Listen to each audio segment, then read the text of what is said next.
Muy buenas tardes, bienvenidos, bienvenidas. Qué bien, ¿verdad? Poder estar este lunes aquí en esta 22ª conferencia comprendida dentro del ciclo de conferencias de este curso 2024-2025, en el que ya saben, se lo hemos repetido en todas las ocasiones, este curso en el que la Asociación ALUEX pone en valor el valor de la cultura. La semana pasada no pudimos, por eso decía qué bien estar aquí, ¿no? Tuvimos ese apagón, se apagó la luz y no pudimos escuchar a nuestra querida Elvira Valero de la Rosa con esa conferencia sobre el agua de Albacete, que además era una conferencia que esperábamos como agua de mayo, ¿verdad? Bueno, no pudo ser, se recuperará en cuanto sea posible. Ya saben que les avisaremos con la antelación suficiente. Pero hoy sí que podemos, hoy tenemos luz en la calle, luz aquí también en el interior y saludamos ya a nuestra protagonista del día. Ella es Raquel Iranzo, es magistrada del Tribunal Superior de Justicia de Castilla-La Mancha y presidenta de la Sala de lo Contencioso Administrativo del citado tribunal. En su hoja informativa tendrán como presentación una información diferente, bueno, pues se ha debido a un error y este es el título correcto, el que acabamos de decir. Así que, bueno, pues ya lo saben, discúlpanos. Raquel, bueno, siempre hay fallos del directo. Y muchísimas gracias por estar aquí, es un auténtico placer contar con tu presencia. Bueno, vamos a saludar también a Pilar Astraichacone, ella es la presidenta del Tribunal Superior de Justicia de Castilla-La Mancha desde hace bien poquito. Bueno, gracias también por acompañarnos, por acompañar a la colega de profesión, por supuesto, y felicidades por ese nombramiento y a su lado, pues también a nuestro querido porque ha estado en muchas ocasiones aquí, ¿verdad?, con nosotros, con esta asociación, con ALUEX, y bueno, pues le tenemos mucho aprecio, Vicente Rouco, hasta hace bien poquito, presidente del Tribunal Superior de Justicia de Castilla-La Mancha. Gracias, como no, por acompañarnos. Junta directiva de ALUEX, con su presidente, Juan José Caravaca, gracias también. Sabemos que entre el público, bueno, pues hay más personas que pertenecen al mundo de la justicia. Gracias también por estar aquí. Por supuesto, a nuestras queridas intérpretes de lengua de signos, ya saben, todos los lunes nos acompañan para llevar estas conferencias hasta aquellas personas sordas, para que el conocimiento y la difusión del mismo, bueno, pues sea de verdad accesible y llegue a todos los rincones. A nuestras queridas Carmela y Adela también, como no, ellas son las personas que graban estas conferencias para que después las podamos volver a ver o que las recomendemos para quien no haya podido venir. En la página web de ALUEX y también en la de la Diputación la pueden encontrar. A los medios de comunicación que semana tras semana, gracias de corazón por haceros eco de este ciclo de conferencias, especialmente, ya lo saben, siempre lo decimos, a la Tribuna de Albacete, que hace esas maravillosas entrevistas a nuestros protagonistas de los lunes y que mañana mismo, mañana martes, en la contraportada de este periódico, bueno, pues podrán leer esas maravillosas entrevistas que realizan. Y a todos ustedes, como no, nuestro querido y fiel público, este público que semana tras semana llena este salón de actos de la Diputación, bueno, pues gracias también y bienvenidos y bienvenidas como siempre. Bueno, dentro de la última parte ya que estamos acabando este ciclo de conferencias, nos quedan esta y otra más, solo dos. Bueno, pues se ha decidido hablar un poquito de todo. Ya decimos la semana pasada sobre el agua en Albacete, que no pudo ser. Hoy sobre la justicia. Bueno, la semana que viene tendremos, no voy a anticipar, lo diré al final, el tema que nos ocupa. Hoy Raquel Iranzo nos tratará de ofrecer una aproximación a cómo se configura el poder judicial en nuestro ordenamiento jurídico. Especialmente tratará de abordar aquellos temas con un enfoque, quizá, no sé si podría denominarse como más mediático, o quizá la sociedad está como más pendiente, ¿no? Por ejemplo, elección de los vocales del Consejo General del Poder Judicial, el Tribunal y del Tribunal Constitucional, las relaciones de este con el Tribunal Supremo, las injerencias, que este también es un tema del que a los ciudadanos nos gusta opinar bastante. Bueno, pues las injerencias del Poder Judicial de grupos políticos o, por ejemplo, la elección del fiscal general del Estado. Bueno, temas, todos y cada uno de ellos que dan mucho que hablar y muy interesantes. Les voy a presentar ya a nuestra conferenciante de manera resumida. Nacida en Requena, en Valencia, estudió Derecho en la Facultad de Valencia y preparó oposiciones para judicatura y las aprobó en el año 1989. Formó parte de la promoción número 39. Fue designada al juzgado de primera instancia e instrucción número 1 de Onteniente en Valencia, con funciones de decanato, donde tomó posesión el 5 de marzo de 1990. Ascendió a magistrado en el año 1992 directamente a la Sala de lo Contencioso Administrativo de Castilla-La Mancha, y de la que además ha sido reelegida también, no hace demasiado tiempo, por acuerdo del Consejo General del Poder Judicial como presidenta de la misma.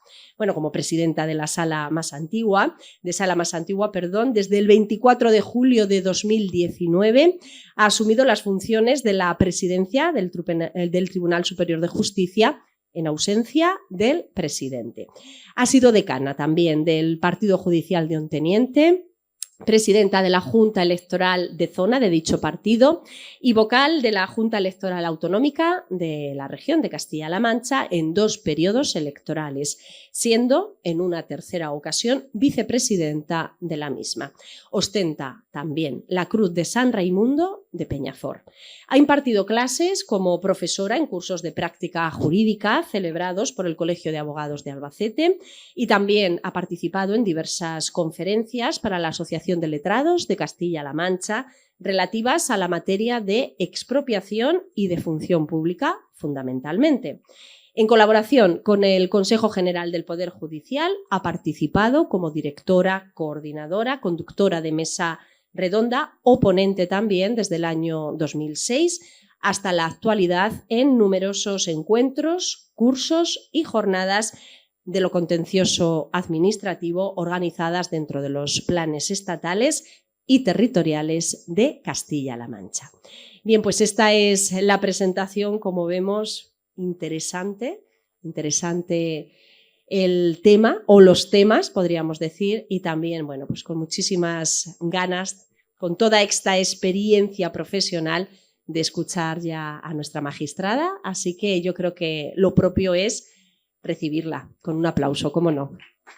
Buenas tardes, agradezco las palabras de presentación de María José, al público la asistencia y también la presencia de algunos compañeros del Tribunal Superior, cuya compañía agradezco mucho. También agradezco la petición que se me hizo ya hace mucho tiempo por Vicente Carrión, casi hace un año. Esto revela con qué minuciosidad ALUES prepara sus actividades. Pues se me pidió que hablara de este tema en un foro y ante un auditorio para el que se diseña anualmente un muy variado y muy rico programa de actividades.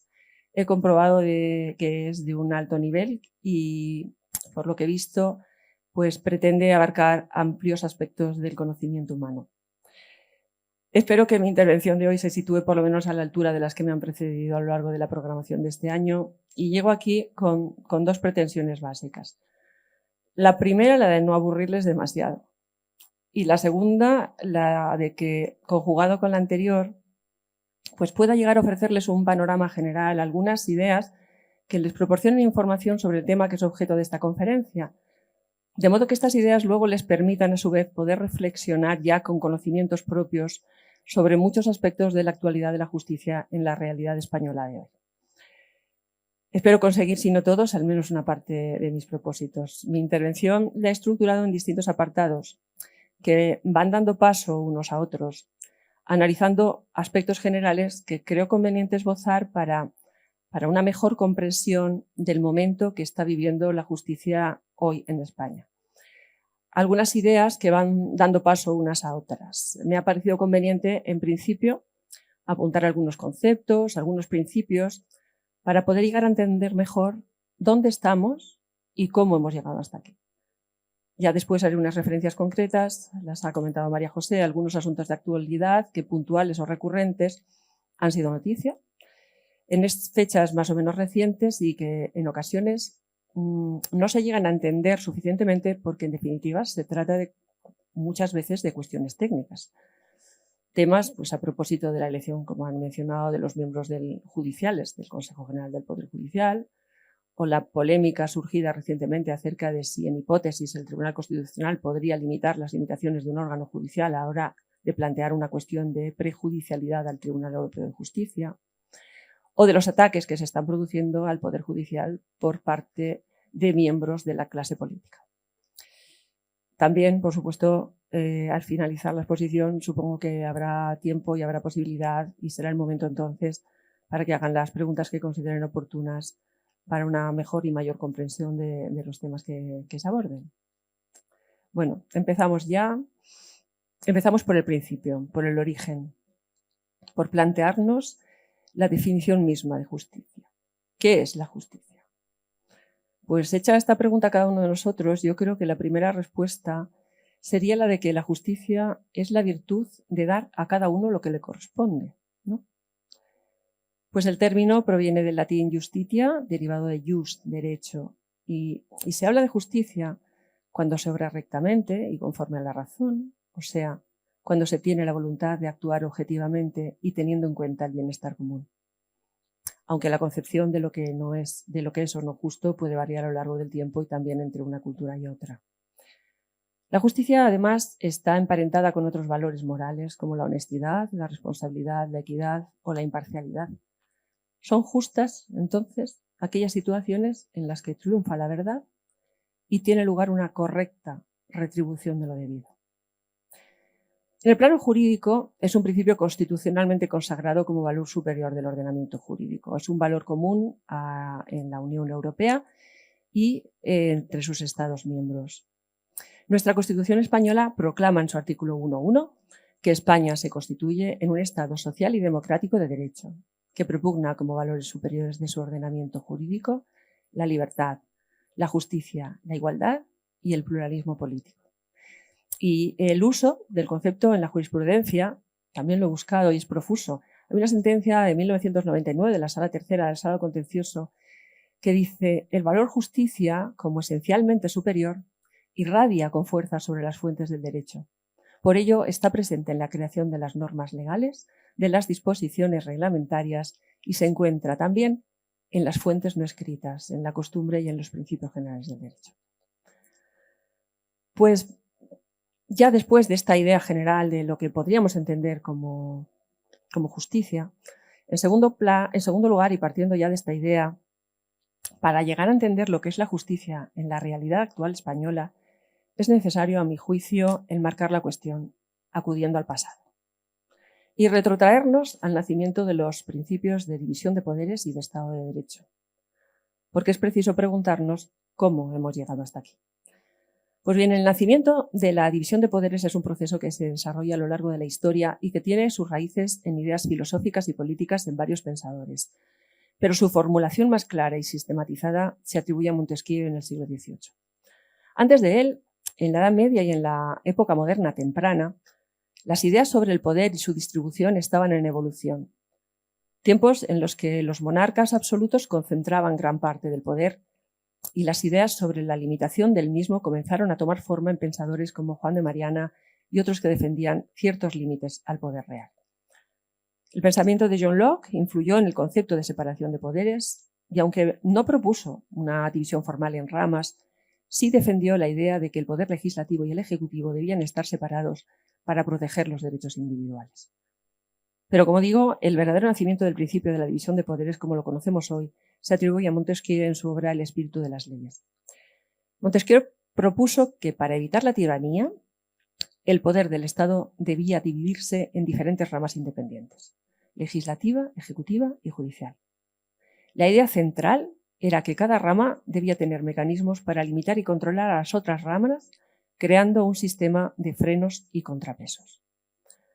Este concepto fue revolucionario porque estableció que la concentración del poder en una sola institución o persona podía conducir a abusos y que la separación ayuda a preservar la libertad individual y la justicia.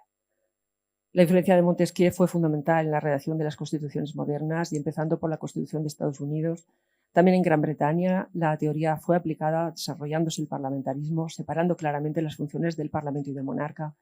En Francia, la Revolución Francesa adoptó la teoría y en nuestra Constitución de 1812, ya en su preámbulo, se invocaba el valor justicia para justificar la separación de poderes. Se decía, la experiencia de todos los siglos ha demostrado hasta la evidencia que no puede haber libertad ni seguridad, y por lo mismo justicia ni prosperidad, en un Estado en donde el ejercicio de toda la autoridad esté reunido en una sola mano. En definitiva, el principio de división de poderes nació como una respuesta a los abusos del poder y a la necesidad de limitar la autoridad estatal y estableció las bases de los sistemas democráticos modernos. Es un principio esencial en las democracias modernas, asegurando que ninguna autoridad tenga el poder absoluto y que exista un sistema de control y balance entre todos los poderes. Pues bien, en tercer lugar, esto se plasma y da lugar a lo que denominamos Estado de Derecho. Todos ustedes estarán cansados de escuchar la expresión, pero a lo mejor no se han parado a pensar qué significa exactamente y cuál podría ser la definición y el concepto de Estado de Derecho. Pues es el modelo de organización política en el que el poder está sometido a la ley, garantizándose derechos, libertades y la protección de los ciudadanos frente a posibles abusos de autoridad. La idea central es que todos, incluyendo los gobernantes, están sujetos a la ley y a las normas jurídicas. De ese modo, el Estado de Derecho puede definirse como un sistema en el que el poder público está limitado por la ley, las autoridades solo pueden actuar de conformidad con leyes existentes, la ley es suprema, todas las acciones del Estado y de los ciudadanos deben sujetarse a ella, la ley protege los derechos fundamentales de los individuos, existe independencia judicial, los tribunales garantizan que las acciones del Estado se ajusten a la Constitución y a las leyes, los jueces actúan sin influencias externas, garantizando la imparcialidad en la administración de justicia, y se establecen también mecanismos para evitar abusos y garantizar la responsabilidad de los gobernantes. La importancia del Estado de Derecho es vital. Garantiza que los derechos de los ciudadanos sean respetados y protegidos, proporciona seguridad jurídica, previsibilidad y estabilidad en las relaciones sociales y económicas, evita la arbitrariedad y los abusos de autoridad y es un pilar fundamental para el funcionamiento de los sistemas democráticos donde, en definitiva, la ley refleja la voluntad general y protege los derechos de todos. En cuarto lugar, y enlazando con lo anterior, nos preguntamos, ¿cómo se incardina el Poder Judicial en un Estado de Derecho? Pues si ya lo hemos definido como el principio que establece que todos los individuos y las instituciones, incluidos el gobierno y sus agentes, están sujetos a la ley, y se busca mantener un equilibrio y evitar abusos, promoviendo un sistema en el que cada poder tenga funciones claras y supervise a los otros, pues dentro de ese marco, el Poder Judicial es una de las tres ramas principales del Estado, junto con el Ejecutivo y el Legislativo, y juega un papel crucial. Su función principal es, desde la independencia, es garantizar que se respeten y apliquen las leyes de manera justa e imparcial. En este contexto es fundamental para proteger los derechos de los ciudadanos y mantener la legalidad en el Estado. Ya vamos descendiendo y, concretamente, en quinto lugar, podríamos preguntarnos ¿cómo se configura el Poder Judicial en la Constitución española? Pues nuestra Constitución diseña el marco fundamental para la organización y el funcionamiento del Poder Judicial en España. Su objetivo principal es garantizar la independencia, la imparcialidad, la eficacia del sistema judicial en la línea con los principios democráticos y de división de poderes. ¿Y cuáles son esos principios fundamentales del Poder Judicial en la Constitución? Pues el primero, fundamental, la independencia. El artículo 117 garantiza que la justicia emana del pueblo y se administra en nombre del rey por jueces y magistrados independientes, responsables y sometidos únicamente a la Constitución y a la ley. Imparcialidad. Los jueces deben actuar con imparcialidad sin influencias externas, garantizando un juicio justo. Legalidad. La actuación judicial debe ajustarse estrictamente a la ley. Y unidad jurisdiccional. La Constitución establece un sistema unificado de justicia con tribunales y jueces que ejercen la jurisdicción en todo el territorio nacional. ¿Y cómo es esa organización del Poder Judicial según la Constitución? Pues en primer lugar está el Tribunal Supremo, que según el artículo 123 tiene jurisdicción en toda España y es el órgano jurisdiccional superior en todos los órdenes: civil, penal, contencioso administrativo, social y militar. Además, el Supremo tiene atribuido el conocimiento de las causas contra determinadas personas, los aforados, por ejemplo, diputados y senadores o miembros del Gobierno, cuya responsabilidad será exigible en su caso ante la Sala de lo Penal del Tribunal Supremo, y todas aquellas personas respecto de las que una ley lo prevé expresamente. Precisamente esto es una cuestión que está siendo de actualidad porque ahora se está siguiendo ante la Sala Segunda del Tribunal Supremo causas penales, se están siguiendo contra un diputado que en su día, en el pasado, fue ministro del Gobierno de la Nación y también contra el fiscal general del Estado. ¿Por qué? Porque son personas aforadas, cuyo el enjuiciamiento corresponde a la Sala Segunda del Tribunal Supremo, como he dicho. Pues por un lado queda el Tribunal Supremo y por otro quedan el resto de los juzgados y tribunales, que forman la estructura básica de la Administración de Justicia, distribuidos en diferentes jurisdicciones: penal, civil, laboral, administrativa. Esta distribución se hace en la Ley Orgánica del Poder Judicial. Básicamente, son conceptos básicos, pero el orden civil trata de litigios derivados de conflictos entre particulares, podría ser catalogado como el ordinario o común. El penal se ocupa de causas y juicios criminales. El contencioso administrativo controla la legalidad de la actuación de las administraciones públicas. Y el social atiende conflictos laborales, de seguridad social y también en materia de negociación colectiva. Ahora bien, dentro de esta estructura que acabo de perfilar, ni el Consejo General del Poder Judicial ni el Tribunal Constitucional forman parte del Poder Judicial. Esta es una cuestión muy importante que a veces se confunde en los medios de comunicación o no la tratan adecuadamente y la sociedad la desconoce.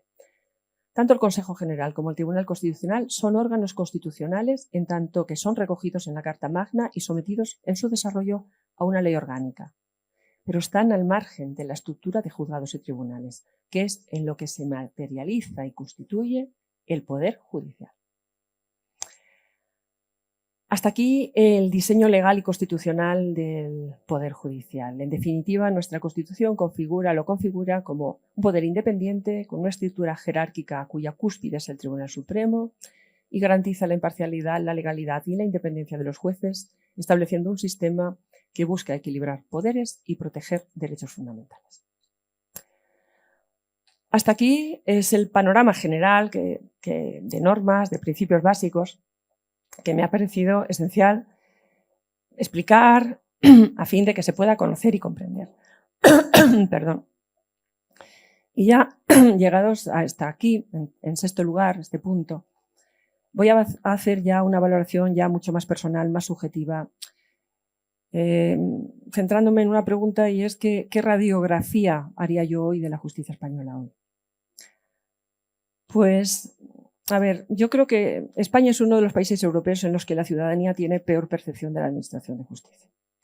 En una encuesta ya de hace años se constató que un 87% de los encuestados consideraba que los políticos tratan de influir sobre el Poder Judicial y controlarlo. Y también en un estudio más reciente del CIS reveló que la justicia es uno de los servicios públicos peor valorados. Pero yo no podía ser de otra manera. Yo quiero romper una lanza a favor de la confianza en nuestro sistema judicial. Entonar un yo sí que creo en nuestra justicia, aunque ciertamente el servicio público de la Administración de Justicia en nuestro país tiene mucho que mejorar. A ver, por una parte se dice que la justicia es lenta y por tanto ineficaz. En efecto, yo creo que la lentitud es una de las principales razones del descontento de la ciudadanía con la Administración de Justicia. Aunque en los últimos años se haya hecho un esfuerzo presupuestario y no estemos mal situados en cuanto a las cifras de inversión atendiendo a nuestro Producto Interior Bruto, ello no se ha traducido en mejoras en la congestión de nuestros tribunales. Tenemos una justicia lenta y congestionada. También es un servicio público que llegó tarde y muy mal a la digitalización. Ahora bien, para mí la causa determinante es muy clara y muy sencilla. Y es que, sobre todo, por encima de todo, faltan muchos jueces. España es el cuarto país en Europa por la cola en cuanto al número de jueces por cada 100.000 habitantes. Quizá no se hayan preguntado ninguna vez cuántos jueces hay en España por número de habitantes. Su curiosidad no ha llegado a ello, lógicamente. Pero la cifra seguro que les va a sorprender.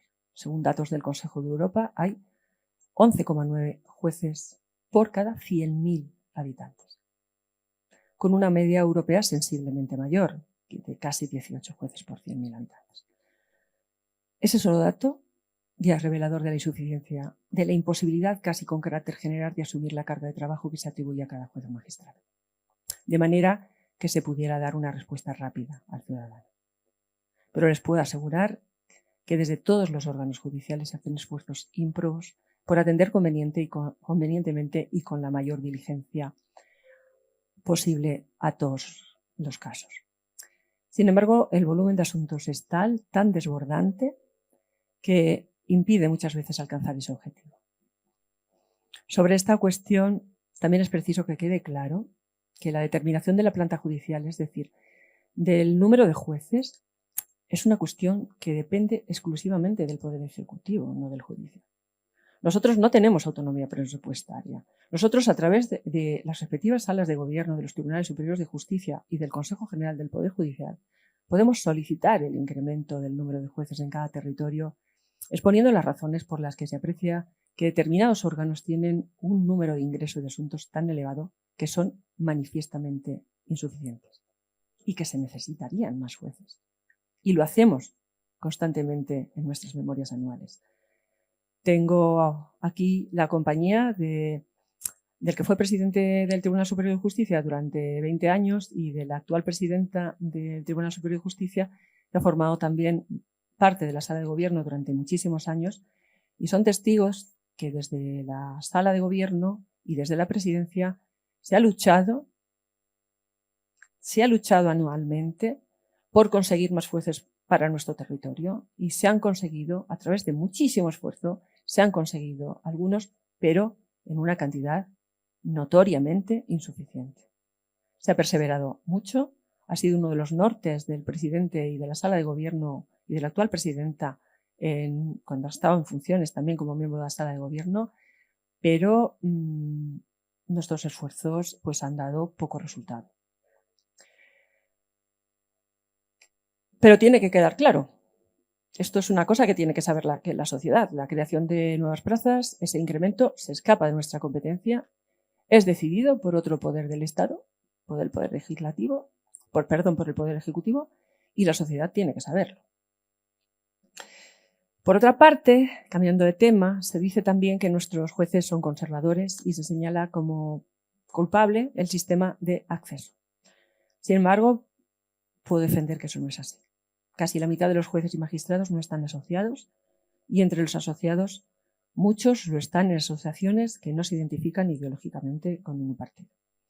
Tan solo un 34% de los jueces son afiliados a las dos asociaciones que más o menos están más alineadas ideológicamente con algún partido político. Además, fundamentalmente, también ha de quedar lejos la idea de que para ser juez hay que tener un cierto pedigrí, porque casi un 70% de quienes acceden a la carrera judicial no tienen ningún familiar en el ámbito jurídico. Y solo cerca de un 6% tiene algún familiar que sea juez o magistrado. Además, también los padres, en un porcentaje de entre un 20 y un 30% de quienes acceden a la judicatura, según cada promoción, no han tenido estudios superiores. Se podría decir que la judicatura se nutre de personas pertenecientes a la clase media y media baja, que soportan con muchísimo sacrificio el apoyo económico necesario durante los más de 4 años a los que se extiende como media la preparación. De ahí para mí que fuera también importante el sistema de becas que se implantó hace poco. En otro orden de cosas, también creo que tampoco ayuda a la percepción de la independencia judicial ciertas actuaciones del Consejo General del Poder Judicial.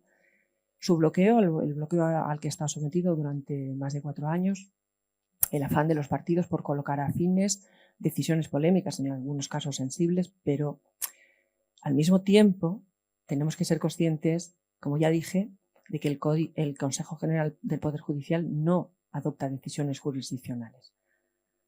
Su importancia para mí reside fundamentalmente en su poder discrecional de ciertos nombramientos judiciales, concretamente los miembros del Tribunal Supremo. Poder muy importante, decisivo, digo, para mí. Y la realidad es que las dos asociaciones más vinculadas ideológicamente a partidos pues copan los miembros judiciales del Consejo, y de ahí el riesgo de que se pueda designar a sus asociados para los altos puestos judiciales, comprometiendo el mérito y la capacidad. Ese sí, riesgo existe y supone que la sociedad crea que el Consejo General del Poder Judicial y por ende el Poder Judicial no es independiente. Llegamos a otra cuestión de la que también se habla mucho. Hay lawfare en España, estamos ante un poder sin controles, ¿existe una judicialización de la política? Yo creo que claramente no. Puede haber algún exceso o desviación de un juez concreto, como hay mala praxis en cualquier profesión. Y también puede haber decisiones cuestionables de un juez o tribunal, porque el derecho no es una ciencia exacta. Pero lo importante es que existen mecanismos de recurso para corregirlas hasta llegar incluso a tribunales europeos.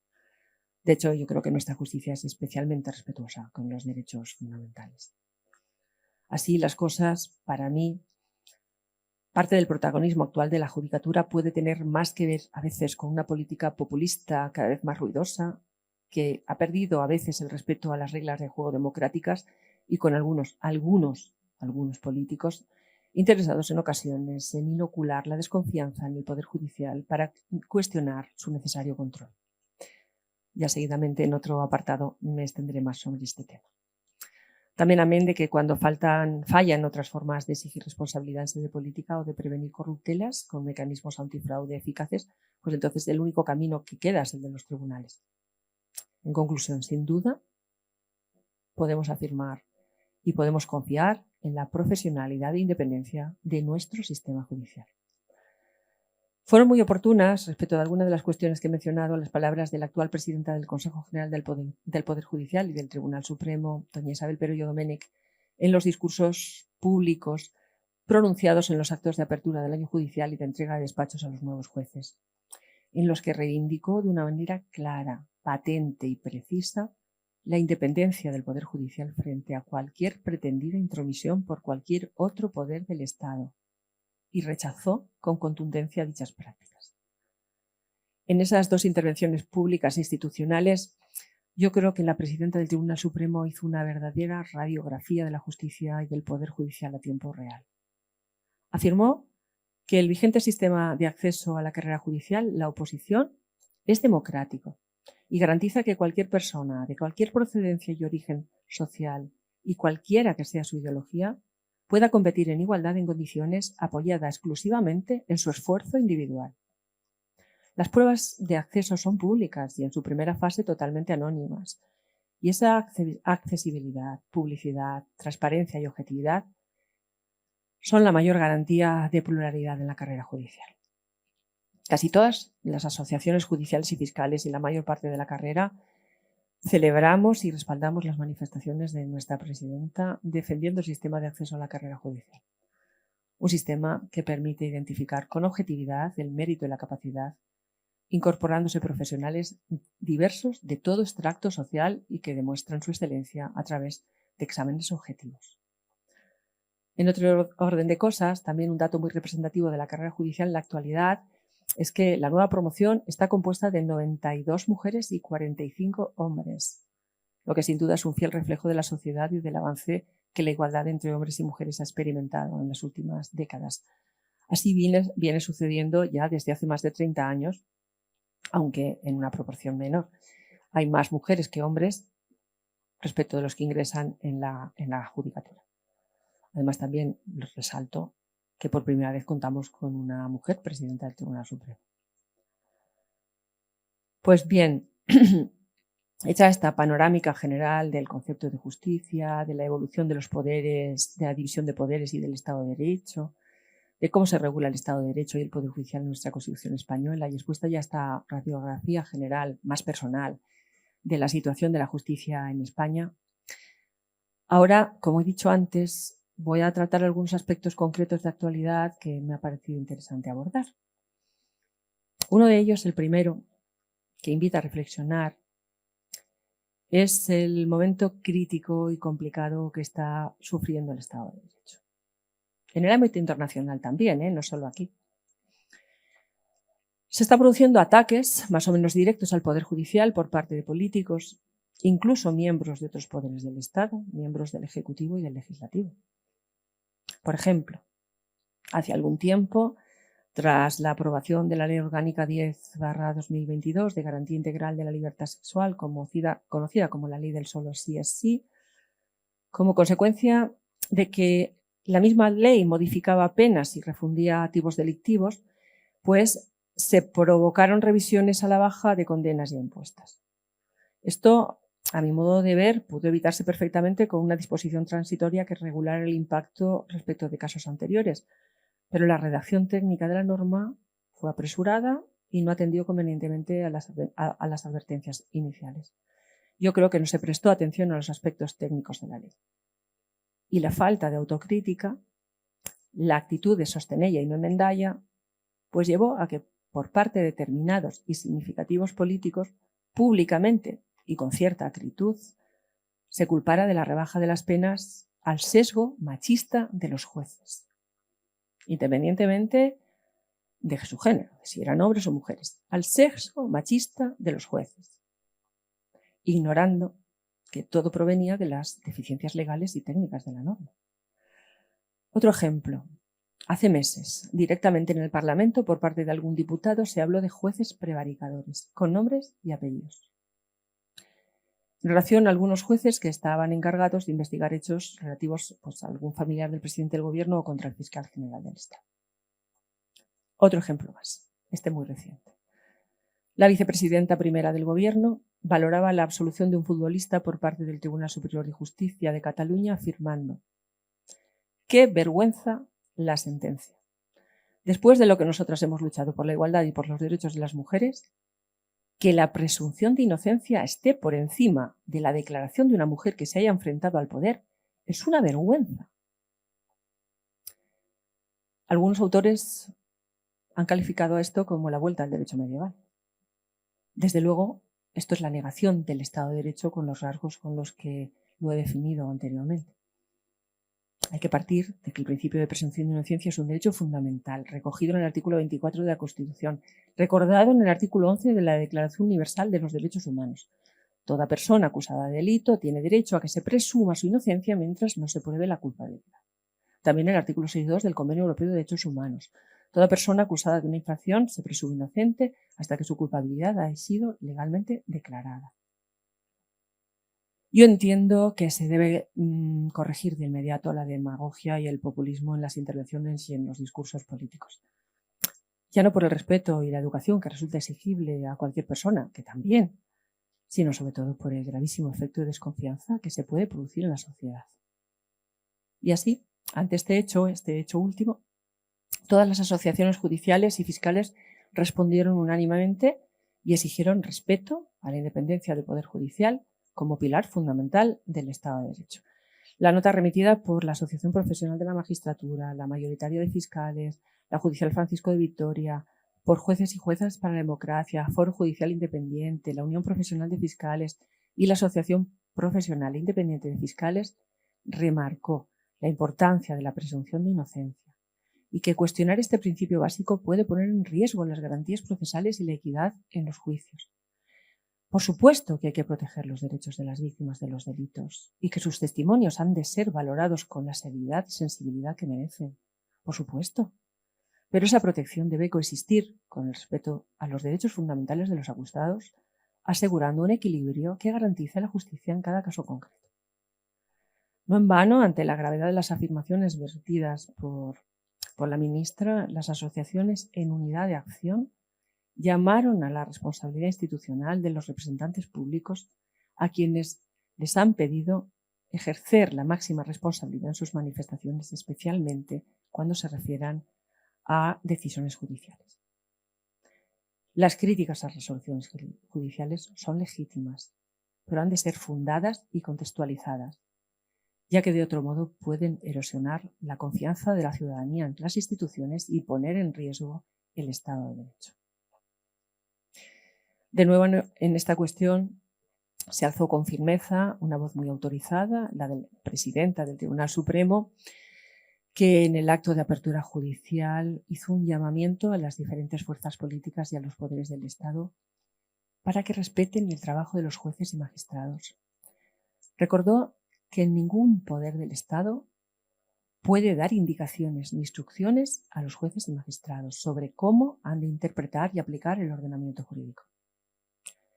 Señaló la importancia de salvaguardar la independencia judicial frente a posibles injerencias externas, apelando a la necesidad de evitar ataques injustificados que puedan llevar a socavar la legitimidad y la reputación de la Administración de Justicia o de sus integrantes. Porque un Estado democrático de derecho, en él nadie está por encima de la ley. Dijo asimismo que el llamamiento a respetar el trabajo del Poder Judicial no significa que debamos ser inmunes a la crítica, que precisamente nos ayuda a mejorar. El derecho a la discrepancia es posible, habitual, incluso podría decirse que es inherente al debate jurídico, pero que críticas y discrepancias nada tienen que ver con la descalificación o con el insulto. En el acto de entrega de despachos a los nuevos jueces, insistió en la cuestión y afirmó que los reproches ad personam o la atribución de intenciones ocultas a los jueces que toman decisiones inconvenientes para ciertos intereses están fuera de lugar. Solamente conducen a socavar la confianza de los ciudadanos en las instituciones. Y sin confianza en las instituciones, corona, parlamento, gobierno, jueces, no puede haber convivencia pacífica y democrática. Lamentablemente, dijo, vivimos en tiempos en los que, ya sea por desconocimiento o por otras razones, en lo que se refiere al Poder Judicial se vierten críticas totalmente infundadas al ejercicio de la función jurisdiccional por jueces y magistrados, y no son aceptables los reproches y censuras gratuitas, carentes de rigor, destinados a socavar la legitimidad y la reputación del Poder Judicial o de sus integrantes y a debilitarlo, pues de esa manera se erosiona también el Estado de Derecho y nuestra sociedad democrática. El hecho de que los jueces y magistrados sean independientes, inamovibles, responsables y sometidos exclusivamente al imperio de la ley es la piedra angular sobre la que se sustenta el sentido de la justicia en un Estado de Derecho en el seno de la Unión Europea, en el que la separación de poderes es esencial.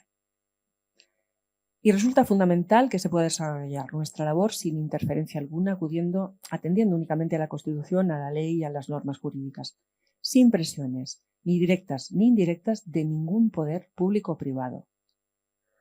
Porque solo aquellos estados en los que la división de poderes está garantizada son estados de derecho. Pues otro tema. En segundo lugar, como cuestión de permanente actualidad recurrente, me parece necesario abordar la cuestión del Consejo General del Poder Judicial y concretamente la problemática de la designación de los vocales judiciales. El Consejo General del Poder Judicial, como ya dije, no forma parte del Poder Judicial. Es un órgano constitucional independiente con funciones de gobierno, de inspección, de formación y también de disciplina de los jueces. Pero dentro de sus funciones, como ya he apuntado anteriormente, yo destacaría una absolutamente relevante y es que es quien designa a los magistrados que componen el Tribunal Supremo. Para mí ahí radica su importancia y su influencia. Su independencia es clave para garantizar la imparcialidad del sistema judicial. El artículo 122 de la Constitución española dice que está compuesto por el presidente del Supremo, que lo presidirá, y por 20 miembros nombrados por el rey por un periodo de 5 años. De estos, 12 entre jueces y magistrados de todas las categorías en los términos que establezca la ley orgánica, y luego 4 a propuesta del Congreso y 4 a propuesta del Senado entre juristas de reconocido prestigio. Es decir, 12 tienen que ser jueces y magistrados. Pues bien, ¿cuál es la forma que establece la ley orgánica del Poder Judicial de designación de esos 12 vocales judiciales? A lo largo de los años ha habido diferentes sistemas de elección de los vocales del turno judicial. En una primera ley orgánica del año 1980, la primera, con un gobierno de UCD, se optó por un sistema de elección corporativa, es decir, los propios jueces y magistrados elegían a esos 12 vocales de procedencia judicial.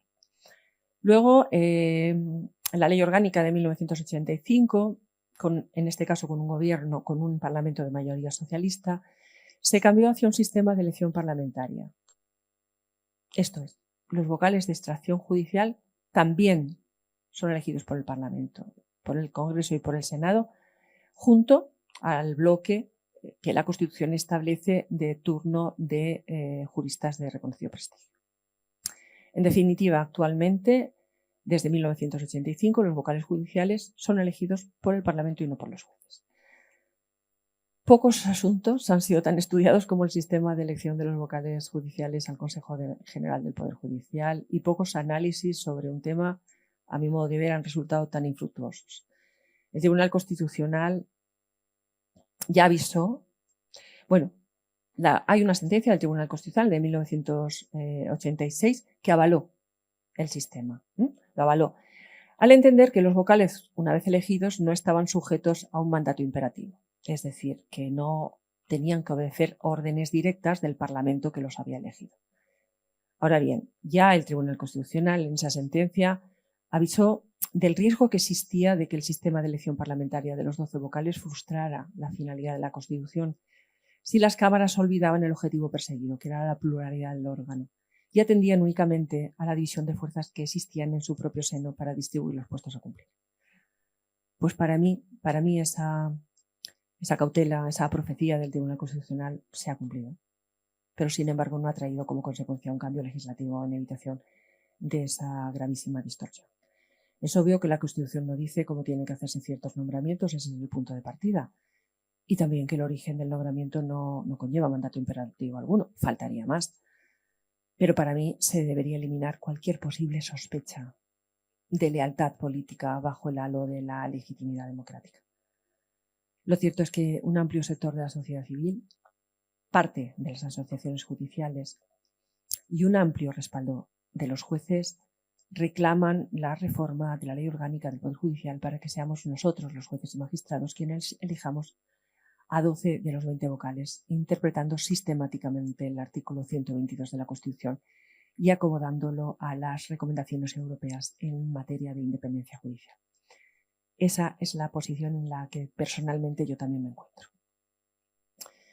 Porque también al hilo de esto no hay que olvidar que el Tribunal de Justicia de la Unión insiste incisivamente en la necesidad de preservar la independencia del Poder Judicial, incluyendo el modo en el que se pueda ver afectado dicho principio por la composición y la forma de la elección de los miembros de los órganos de gobierno de los jueces. Hay una sentencia en ese sentido del Tribunal de Justicia del año 2019. Y es que en esa línea también el último informe del Grupo de Estados contra la Corrupción, el Grupo Greco, reprocha también al Gobierno el incumplimiento de dos recomendaciones que vienen de lejos. Una, el modelo de nombramiento del Fiscal General del Estado para que adquiera una mayor autonomía del Ejecutivo, y otra, la puesta en marcha del nuevo sistema de elección de los vocales del Consejo General del Poder Judicial. En este último caso, la advertencia es especialmente significativa porque el Gobierno y el Partido Popular pactaron a abordar la cuestión del modo de elección de los vocales judiciales cuando firmaron la última renovación del Consejo General del Poder Judicial en pasado junio, y desde entonces no se ha hecho nada. Bueno, sí, ha habido propuestas en el nuevo Consejo, que ha presentado dos informes radicalmente opuestos e incompatibles entre sí sobre el modelo a elegir. Es decir, nada, porque se comprometieron a presentar un informe y en lugar de eso han presentado dos, uno por cada sector de los denominados conservador y progresista. Mal vamos, ningún avance. Sobre esto también ha escrito y publicado un compañero del Tribunal Superior de Justicia, que es aquí, Jaime Lozano, que ha hablado y ha tratado el tema muy detalladamente, poniendo de manifiesto el nulo avance en este tema que está haciendo el Consejo General del Poder Judicial. Porque lo que ha hecho no es un informe, no es un informe, en definitiva no se plasma la opinión del Consejo General del Poder Judicial como órgano constitucional, sino que hay 2 informes de 2 grupos del Consejo separadamente. Greco considera también que la aparente politización de la justicia en España por esta razón no es una preocupación menor, sino un problema crítico, y urge a evitar que los políticos elijan a los vocales de procedencia judicial. Igualmente, respecto del fiscal general del Estado, se destaca la falta de autonomía y recupera una petición que ya ha realizado en años anteriores, la de reformar el estatuto orgánico del Ministerio Fiscal para revisar, entre otros aspectos, el sistema del nombramiento del cargo y también la duración del mismo para que no se corresponda con el de una legislatura, sino que abarque más allá. De muy reciente actualidad y en el mismo orden de cosas, la semana pasada el comisario de Justicia de la Unión Europea, que se iba a desplazar a Madrid para reunirse con el ministro de Justicia y con la presidenta del Tribunal Supremo, señaló: espero con interés los próximos pasos. Recomendamos proseguir el proceso para adaptar el procedimiento de nombramiento de miembros del Consejo General del Poder Judicial, teniendo en cuenta los estándares europeos sobre consejos de judicatura. Prosiguió: esta preocupación no es menor, ya que el Consejo es responsable de algunas decisiones cruciales en el Poder Judicial, incluida la designación de jueces de alto riesgo, como yo antes les he apuntado. Sin embargo, la realidad es que la situación está de nuevo bloqueada. La Unión Europea lo sabe y por eso yo creo que le va a pedir explicaciones al Gobierno. Y ya por último, otra cuestión, una tercera, yo creo que de rabiosa actualidad en estas semanas en las que ha tenido una repercusión en prensa constante, y tiene que ver con la consideración del juez español como juez europeo. A ver, ciertamente el juez español está sometido al imperio de la ley, pero la ley que ha de obedecer ya no necesariamente es la ley que emana del Parlamento soberano, por la sencilla razón de que en 1986 España, justamente en ejercicio de ese poder soberano, cedió parte de esa soberanía a una entidad superior, hoy denominada Unión Europea, cuyo derecho tiene primacía sobre el emanado de nuestras Cortes Generales. Por ese motivo, las posibles acciones de los jueces españoles ante el Tribunal de Justicia de la Unión Europea en ningún caso pueden verse como una especie de activismo político o voluntad de enfrentamiento del Poder Judicial con el Poder Legislativo o con otros poderes, sino al contrario. Tiene que verse como un intento de los jueces de cumplir con ese deber de sumisión a la ley europea, que es ahora también a la que nos debemos en primer lugar. Tales acciones judiciales ante el Tribunal de Justicia son las cuestiones prejudiciales. El procedimiento de cuestión prejudicial permite a los jueces nacionales solicitar al TJUE una interpretación sobre la validez o interpretación de normas de derecho de la Unión Europea cuando eso sea necesario y decisivo para resolver un litigio concreto que cada uno de los jueces podemos tener. Esto es mucho más frecuente de lo que uno podría imaginarse. El derecho positivo español en muchas ocasiones deriva del derecho de la Unión, de las directivas y de los restantes instrumentos a través de los que la Unión Europea establece reglas comunes para todos los Estados miembros. Y es muy frecuente que en materia de consumo, por ejemplo, de cláusulas bancarias, en concreto, de extranjería, de función pública, es muy frecuente que se puedan plantear cuestiones prejudiciales. Esto es, en su papel de juez europeo, el juez español tiene la capacidad de plantear estas cuestiones prejudiciales al Tribunal de Justicia para asegurar una correcta interpretación y aplicación del derecho de la Unión Europea. Este mecanismo es fundamental para garantizar la uniformidad en la aplicación del derecho de la Unión Europea en todos los Estados miembros. Y en esa vertiente, en esa dimensión del juez español, es donde se han planteado alguna fricción y conflicto recientemente en relación con determinadas actuaciones de nuestro Tribunal Constitucional. Como una pincelada muy rápida, hay que decir que el Tribunal Constitucional no forma parte tampoco del Poder Judicial, o sea, no es un tribunal de justicia. Básicamente es el intérprete supremo de la Constitución y su principal función es garantizar, por un lado, la constitucionalidad de las leyes y, por otro, proteger los derechos fundamentales mediante el recurso de amparo. Sus competencias son distintas a los tribunales de justicia que aplican e interpretan la ley en casos individuales, es decir, no se encarga de juzgar casos penales, civiles o administrativos o laborales como hacemos los tribunales de justicia. Aunque se denomina tribunal, y esto genera siempre confusión, es independiente de todos los órganos constitucionales y no forma parte del Poder Judicial. Pues bien, como digo, recientemente, y fue noticia de actualidad, generándose en seria polémica, se vislumbró la posibilidad de que el presidente de la Corte de Garantías del Tribunal Constitucional pudiera llevar a pleno del Tribunal Constitucional la posibilidad de impedir que la Audiencia de Sevilla planteara una cuestión prejudicial al Tribunal de Justicia de la Unión por las sentencias dictadas en el caso de los ERE de Andalucía. A ver, el presidente del Tribunal Constitucional básicamente solicitó que la audiencia justificara las razones que le habían llevado a escuchar a las partes acerca de un posible planteamiento de la cuestión prejudicial. El supuesto es que la Audiencia Provincial de Sevilla juzgó en el año 2019 un caso de malversación de 700 millones de euros y prevaricación en relación con expedientes de regulación de empleo, los conocidos ERES, desviados por el gobierno regional hacia familiares y simpatizantes. Su sentencia fue confirmada en lo esencial por el Tribunal Supremo, pero el pasado julio el Tribunal Constitucional desautorizó tanto la sentencia de Sevilla como la confirmada por el Tribunal Supremo y exigió una nueva sentencia exculpatoria de los antiguos presidentes socialistas de la región, Manuel Chávez y José Antonio Griñán. Pues en este caso, cuando el supuesto le volvió a la Audiencia de Sevilla, la audiencia, previamente a ejecutar la sentencia del Tribunal Constitucional, en pleno ejercicio de sus competencias, sometió a las partes la posibilidad de plantear la compatibilidad de esas dos sentencias del Tribunal Constitucional con el derecho de la Unión Europea en asuntos juzgados por estos tribunales. Bueno, todavía no se ha resuelto el planteamiento por parte de la Audiencia de Sevilla. La cuestión es muy importante y tiene mucha trascendencia porque yo entiendo que al elevar la cuestión, elevarla supondría paralizar la ejecución de las resoluciones del Tribunal Constitucional que obligaban a la Audiencia de Sevilla a dictar un nuevo fallo. Ya en los tratados fundacionales, los Estados miembros de la Unión aceptaron que cuando en un proceso interno se plantee una duda sobre la compatibilidad de un acto nacional, una norma jurídica, una sentencia o una práctica interna con el derecho europeo, el juez o tribunal del caso tiene derecho a suspender el proceso y a plantear su duda ante el Tribunal de Justicia si considera que necesita su interpretación previa a poder dictar el Tribunal español un fallo.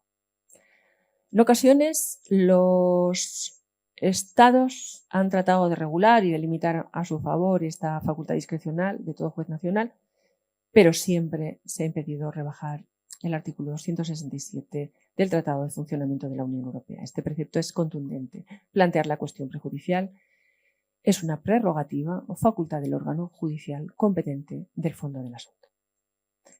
Su fundamento es, por un lado, la primacía del derecho de la Unión Europea y la interpretación auténtica de ese derecho por parte del Tribunal de Justicia para garantizar su uniformidad en los 27 Estados miembros y, por otro, la independencia judicial de la que debe gozar en todo momento el juez competente de un caso en la Unión Europea, ya aplique derecho nacional, ya derecho comunitario. Hay precedentes muy claros en ese sentido. Hay una sentencia del 21 de diciembre del año 2021 del Tribunal de Justicia que acumulaba 5 prejudiciales de jueces rumanos que reclamaban inaplicar sentencias de su Tribunal Constitucional contrarias a la normativa europea, y el Tribunal de Justicia respondió afirmativamente a la inaplicación solicitada. Pues el principio de primacía se opone a una normativa o a una práctica nacional que vincule a los jueces ordinarios a las resoluciones del Tribunal Constitucional Nacional si el Tribunal de Justicia las considera contrarias a las obligaciones europeas del Estado. En definitiva, claro que los jueces deben cumplir las sentencias del Tribunal Constitucional, pero ello no es obstáculo para que si el Tribunal de Justicia constata su contradicción con el derecho europeo, en esos casos excepcionales prevalezca la sentencia europea como obligación superior frente a la sentencia del Tribunal Constitucional. Pues bien, en sintonía con lo que ha resuelto el Tribunal de Justicia, yo considero, como también la mayoría de los informes evacuados por los letrados del Tribunal Constitucional en este caso, que este no podría impedir que los tribunales españoles acudieran a Europa para dirimir cualquier posible controversia entre la normativa nacional y la comunitaria. En definitiva, ni el Gobierno, ni las Cortes, ni el Tribunal Constitucional o el Tribunal Supremo pueden vetar, prohibir, interceptar o anular la solicitud de cualquier cuestión prejudicial por parte de un órgano jurisdiccional español ante el Tribunal de Justicia de la Comunidad de la Unión Europea. Y el derecho de la Unión Europea es un ordenamiento que cohabita con el orden nacional, pero en caso de conflicto, como ordenamiento autónomo, se rige solo por los compromisos aceptados por los Estados miembros. Y fin, bueno, ustedes estarán cansados, ya termino. No sé si he alcanzado el inicial objetivo de no aburrirles. Desde luego creo que no habré conseguido captar su atención durante todo el tiempo y lo entiendo perfectamente porque las cuestiones técnicas son muchas veces ásperas y cuesta seguir el hilo de la exposición, pero me conformo con que les haya parecido interesante conocer y saber algo de lo que he tratado y que algún aspecto haya sido de su interés y les haya calado. Me conformo de verdad con que salgan de aquí con la sensación de que conocen un poco más la realidad de la justicia en España de hoy. Si como colofón tuviera que resumir en un párrafo, en muy pocas palabras, el mensaje que me gustaría que quedara de mi intervención, diría que la defensa del Estado de Derecho es clave para el progreso de la sociedad y que toda ella, todos los que creemos en la prevalencia del derecho como elemento sustancial de nuestra convivencia, en la aplicación y recta interpretación de las normas jurídicas, tenemos que perseverar y contribuir cada día a mejorar aún más la sociedad, a fortalecer nuestra democracia y nuestro Estado de Derecho, a fortalecer nuestro régimen de derechos fundamentales y a no darlos nunca por hechos ni por sentados. Esto debe ser un propósito de todos. Esto incumbe a toda la sociedad. Muchísimas gracias por su atención.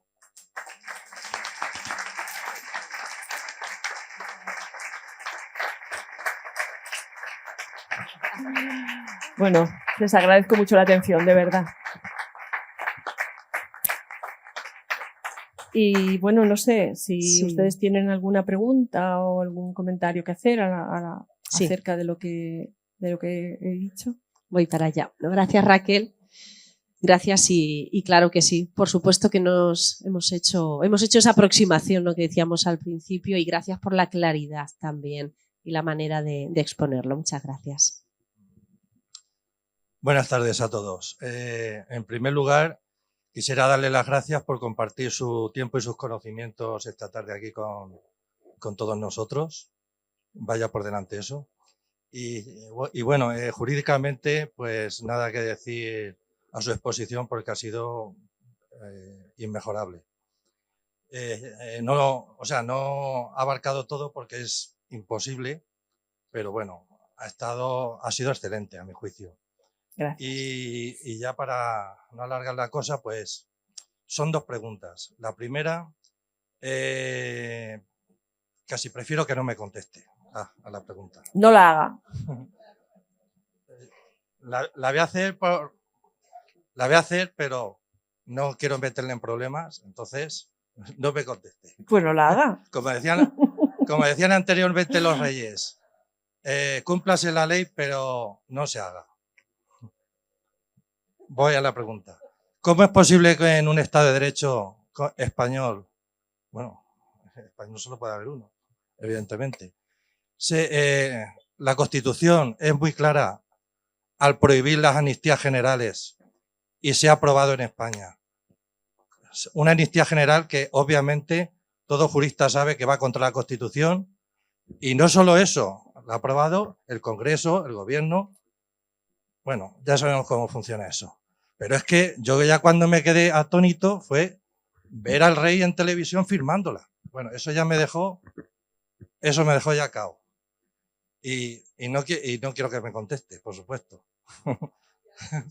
Y bueno, y voy a la segunda pregunta. Porque bueno, ahí cada uno pensará lo que considere oportuno. La segunda pregunta es, y bueno, ahí sí que apelo a su buen saber y entender, como ha podido demostrar aquí esta tarde. ¿Cómo es posible que un señor español traidor a su patria, esté dentro de la Comunidad Europea y no sea posible enviar allí a la policía y que lo detenga y lo traiga y lo someta a los tribunales.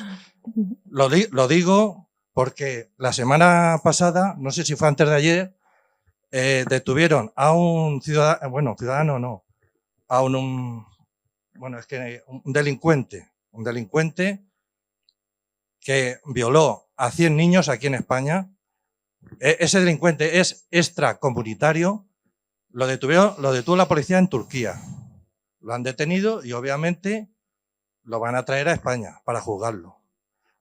A ese sí. Y al que he mencionado, bueno, no lo he mencionado, pero todos sabemos quién es. ¿Por qué al otro no hay manera de traerlo aquí a España y juzgarlo? Bueno, y ya con esto termino. Vale. Muchas gracias. Bueno. Gracias. Pues a propósito de su primera pregunta, le he de decir que en una monarquía parlamentaria el rey debe promulgar las leyes. El rey con esa firma no expresa su opinión, sino que actúa la corona en la dimensión constitucional de la corona, y eso es una garantía también para todos nosotros. La ley está, todos tenemos opinión, la ley está en el Tribunal Constitucional, como he dicho antes, el Tribunal Constitucional es el que vela por el control de constitucionalidad de las leyes, y el Tribunal Constitucional resolverá los muchos recursos que ha habido. Yo participo de su idea, no la voy a desarrollar aquí, de que, a mi modo de ver, la amnistía, tal como se ha redactado, no cabe en la Constitución. Pero doctores tiene la Iglesia, no nos corresponde a nosotros, ni a la sociedad civil, ni al Poder Judicial en este momento, resolver la cuestión. Le corresponde al Tribunal Constitucional conforme a la propia Constitución. Que eso sea así es una garantía también para la convivencia y es una manifestación del Estado de Derecho.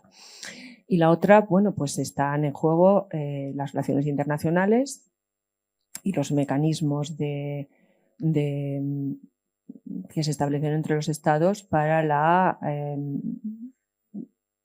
persecución de los delitos y para la detención de los delincuentes. Desconozco el caso que usted ha dicho de la pederastia o de las violaciones.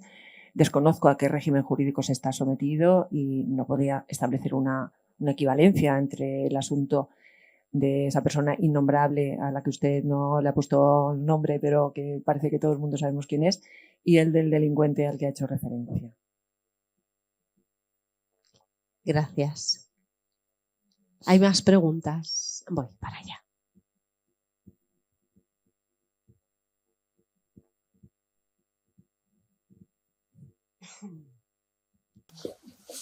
Sí, muchas gracias por su exposición. Me atrevo a calificar la conferencia de magistral. Sí, y yo quería hacer una serie de preguntas en orden a si está en peligro la división de poderes, el Estado de Derecho, que ya ha contestado, y también acerca de las intromisiones o críticas que hay del Poder Ejecutivo, básicamente hacia la Judicatura, el Poder Judicial. También las ha contestado en razón pues, a la situación de los familiares del presidente y también pues, del tema de Alves, de los jugadores del Barcelona, los comentarios de la vicepresidenta evidentemente fuera de lugar, que yo creo que en un estado normal hubiera comportado la dimisión o cese de esa vicepresidenta, porque realmente es incalificable una manifestación de este tipo. Pero bueno, voy más allá. Y sí que quiero referirme, aunque usted también lo ha tocado, es que ha tocado todos los temas, y muy bien, por cierto, el tema de la situación actual del Tribunal Supremo y del Tribunal Constitucional. La gente de a pie tiene un poco la sensación, a pesar de que creo, igual me equivoco, pero creo que usted ha manifestado que esto de magistrados progresistas o conservadores, que esto no, que en fin, que cada uno vota en conciencia. Por lo cierto es que si la gente de la calle, lo que constatamos es que votan en bloque. Es decir, cuando hay una sentencia del Tribunal Supremo tal, resulta que 8 conservadores votan una cosa y 7 o 6 progresistas votan lo contrario. Y esto pasa también en el Tribunal Constitucional. Por lo tanto, esto da la impresión, que debe ser equivocada, pero da la impresión de que los magistrados operan, según estos sectores conservadores, me duele decirlo, pero como correa de transmisión de partidos políticos conservadores o progresistas, es decir, el Partido Popular o Partido Socialista. Quiero creer que no es así, pero la realidad del día a día es esta. Y finalmente, el tema también un poco de el tema de la sentencia en cuanto al tema de los ERE, que ha puntualizado usted oportunamente, se ha dicho que posiblemente el Tribunal Constitucional ha operado con un exceso de atribuciones, con una segunda casación, es decir, que ha excedido del marco propio, que es el de velar por la constitucionalidad pues, de las sentencias y de los derechos y demás. En fin, simplemente era este comentario, si puede incidir usted de alguna forma en estos aspectos. Gracias. Muchas gracias. Bueno, en cuanto a su primera observación, yo creo que, a ver, hay que distinguir muy claramente. Antes he dicho que el Tribunal Constitucional no es un tribunal de justicia, ¿no? Sus miembros son nombrados por el Rey a propuesta del Congreso, del Senado, del Gobierno y del Consejo General del Poder Judicial, pero no es un tribunal de justicia. Lo he querido remarcar. Tampoco el Consejo General del Poder Judicial. Lo he querido remarcar porque hay muchas veces se produce mucha confusión. Entonces, usted dice que los miembros conservadores y progresistas parece que votan en bloque.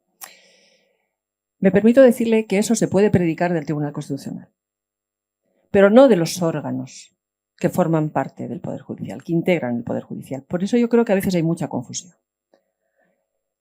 La prensa sale, sí, es cierto, que el Tribunal Constitucional, pues X progresistas contra los X que se consideran conservadores. Eso no lo escuchará usted de un Tribunal de Justicia, en general. No. El Tribunal Supremo, dígame si recuerda algún ejemplo que haya dictado alguna sentencia en la que se haya diferenciado el sesgo de los miembros.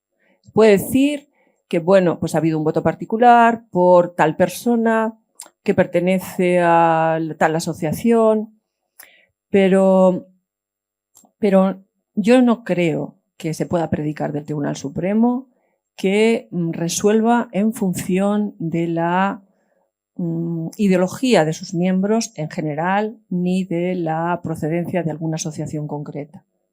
Creo que eso es una garantía del Poder Judicial. Eso es una garantía que tiene la sociedad con el Poder Judicial.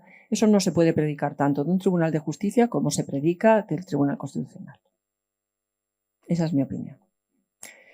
Y en cuanto a la intervención del Tribunal Constitucional, bueno, pues sí, efectivamente, se achaca que ha invadido competencias de la jurisdicción ordinaria, ahí están sus sentencias, y que ha resuelto de una determinada manera que la Audiencia de Sevilla, pues como he explicado, ha considerado que podría vulnerar los estándares sobre la corrupción que tiene el derecho de la Unión Europea. Y por eso he explicado el mecanismo que tiene a su alcance un tribunal español, un juez español como juez europeo, para plantear cualquier cuestión prejudicial. Y que el Tribunal Constitucional no ha impedido nada. Total, todavía no ha resuelto creo que tenían la deliberación para mitad de mayo, la Audiencia de Sevilla, sobre si planteaba o no la cuestión. Pero esos movimientos que realizó el Constitucional hace unas semanas, en orden, parecía entender que podría plantear un impedimento hipotético, porque no hay instrumento, a la Audiencia de Sevilla para que no siguiera con la idea de plantear la cuestión de prejudicial, pues han devenido a la nada. En el Pleno no se acordó y los informes, ya le digo, eran totalmente contrarios, todos los informes evacuados sobre esa posibilidad. Y ya le digo que a mi modo de ver eso sería imposible porque sería una injerencia inadmisible. Gracias. ¿Más cuestiones? Tenemos que ir acabando. Una rápida. Ay, Aurora, no te he visto antes. Muy rápido, por favor. Muchas gracias por su presentación y habernos hecho ver lo complejo que es también el sistema judicial. Quería preguntarle sobre un tema en el que no ha profundizado mucho, que es la capacidad que tienen los ciudadanos de recurrir, y que algunas veces, visto desde fuera, da la sensación de que es difícil conjugar que la gente tenga derecho a recurrir a instancias judiciales superiores con el atasco de la justicia del que sí hemos hablado un poco. Parece a veces, a lo mejor es que el porcentaje de recursos es pequeño y a nosotros desde fuera, a los mortales, nos parece mucho porque son los que salen en los medios. Sospecho que eso puede ser. Pero si no, da la impresión de que se invierten muchísimos recursos en cada causa porque hay que manejarla en distintas instancias y al mismo tiempo nos estamos quejando de que la justicia está infradotada, no hay recursos, no hay personal, no hay dinero. Entonces, ¿cómo se puede conjugar eso? Quería saber su opinión. Sí, muchas gracias. Ya, pero quizá no lo he entendido. ¿Quiere referirse a recursos en distintas instancias? Claro, cuando un mismo caso se va abordando en distintas instancias judiciales, digamos que se juzga muchas veces, o corríjame si no es así. Si bueno, no se revisan las resoluciones judiciales en distintas instancias.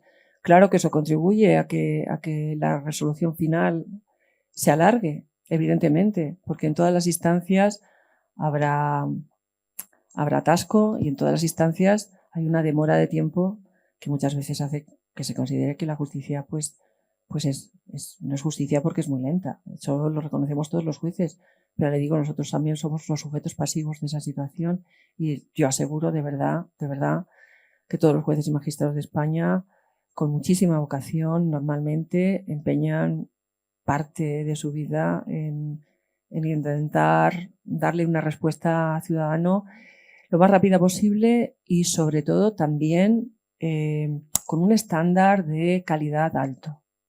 Porque es que tampoco, si no, no hay justicia. O sea, yo no comprendo una justicia a la que se le pedía celeridad absoluta y eso supusiera pues bajar el estándar de calidad. Es como si a un cirujano le dicen que opere a 20 personas a corazón abierto, se le van a morir los pacientes. Pues eso pasaría si a un juez se le instara a resolver muy rápido, sin el detenimiento que necesita cada asunto, porque detrás hay personas y nosotros nos debemos a eso. Es un servicio público para garantizar la justicia, no para correr solo. Bueno, gracias por la rapidez en respuesta y pregunta. No es una pregunta. Era simplemente para decir que mientras he sido presidente me he sentido muy orgulloso de los compañeros a los que he tenido el honor de presidir. Con la querida presidenta de la Sala de lo Contencioso Administrativo he compartido deliberación y he compartido muchos años de decisiones jurisdiccionales y quería decirle públicamente que me siento muy orgulloso de compartir todas y cada una de sus reflexiones y felicitarla también públicamente por la maestría, ejemplaridad y sabiduría que ha puesto en toda su intervención, que es fruto de su gran profesionalidad y capacidad. Muchas gracias. Bueno, Madiero, brevemente. Bueno, gracias. Vamos muy mal de tiempo. Aurora, ¿es muy rápida la pregunta? Es que me he quedado, que es una fiel de este ciclo de conferencias. Me ha dado pena no poder darle el micrófono, pero está ya la última.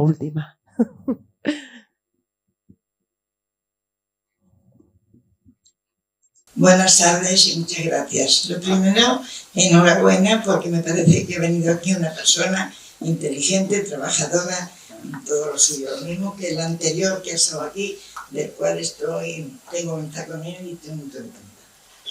Todo lo que me ha contado me ha parecido bien, pero me ha extrañado una cosa. Y la cosa que me ha extrañado es el nombre que ha dado. Y qué casualidad que esos nombres solo han sido del Partido Socialista. Eso es lo que me ha extrañado, porque hay muchos casos que son de otros partidos que también se podrían haber nominado por una cosa por otra. Y eso es solamente lo que quería decir, para no malear más. Vale, pues es que he dado los nombres porque he puesto el ejemplo para hablar del juez español como juez europeo y de un asunto polémico reciente. He hablado de este caso concreto, que es un caso concreto que afecta a determinadas personas concretas. Yo creo que solo he mencionado 2 nombres y lo he dicho pues para una mejor comprensión por parte del público. Bueno, gracias. Pues en todo caso han sido por referencia concreta a los asuntos concretos que estaba tratando, no con una intención previa ni deliberada de hablar de ningún nombre en concreto, de ningún partido en término peyorativo. Este último caso es que ese es el caso. Es el caso de las sentencias de los ERES, que son lo que son y afectaban a los que afectaban, no a otros. Por eso los he mencionado. Gracias por la aclaración. Muchísimas gracias. Presidente. Bueno, Raquel, si te ayudo, si no a quitarte el micrófono. Sí, muchas gracias. De un detalle le va a hacer el presidente, Juan José Caravaca, entrega de un detalle con el que agradecer su participación en este ciclo de conferencias. Y las fotos también, como decíamos al principio. Y mientras se hacen estas fotos, les recordamos que nos vemos la próxima semana con la última ya de las conferencias programadas. No es la última cita, que todavía nos quedando. La última cita será el 19 de mayo con el acto de clausura, pero la de la próxima semana, lunes 12 de mayo, será Miguel Ángel de la Torre, que ya lo saben, es subdelegado de Defensa en Albacete, y va a pronunciar una conferencia con el título El Ala 14, 50 años de actividad en Albacete. No se la pierdan, les esperamos.